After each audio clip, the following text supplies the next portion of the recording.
Tonight, people in the community remember a Nashville hero. Good evening and welcome to News 2 at 10. I'm Kenley Hargett. News 2's Audrey Mayer speaks with a close friend of former Metro District Fire Chief Bobby Connelly, who says he leaves behind a huge legacy.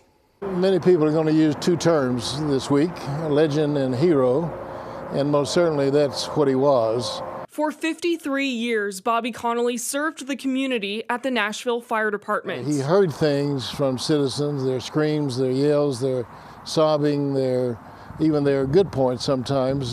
His colleague and close friend, former Department Chief Buck Dozier, calls Connelly a firefighter's firefighter who loved to be where the action was and always looked out for others.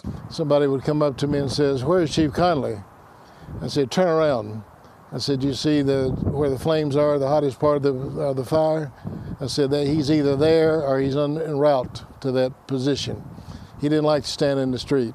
He liked to go in with the men and be a part of what they were trying to do. After Connelly's 5 decades of firefighting, he wrote a book, Refined by Fire, sharing moments from his storied career. His eyes saw things that most citizens never saw. His hands touched things that most citizens wouldn't touch. Years ago, a wall fell on Bobby at 4th and Chestnut, which almost killed him, but he survived with some broken bones.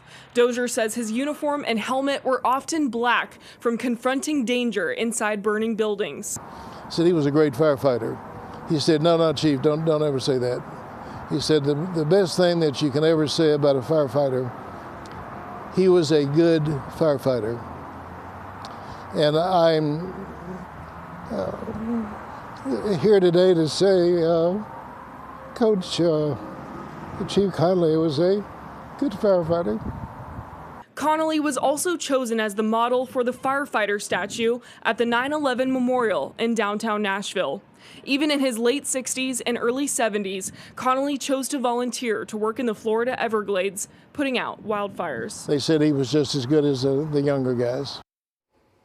And tonight, Mayor Freddie O'Connell shared a statement saying Bobby Connelly showed what it meant to love your city and love your profession. For 53 years, he ran towards danger as a firefighter, and he was an example of selflessness and sacrifice. I am lucky to know him and will miss his spirit. I'm glad his legacy will live on as the fire hall he served in now bears his name. And Kenley, Buck says some of his favorite moments with Bobby Connelly were running into him at Titans games. They would call each other coach and chief and switch off who would coach the defense and the offense. Kenley. All right, well, thanks so much, Audrey. Thanks again, Audrey. That was Audrey Mayer reporting. And as well, his funeral service plans are set. You're taking a look right there. On March 12th, the visitation will be held at Woodbine Funeral Home, Hickory Chapel from 1 to 7 p.m. The next day, there will be a visitation at Judson Baptist Church. It goes from 11 a.m. to 1 p.m., which is when the service will start.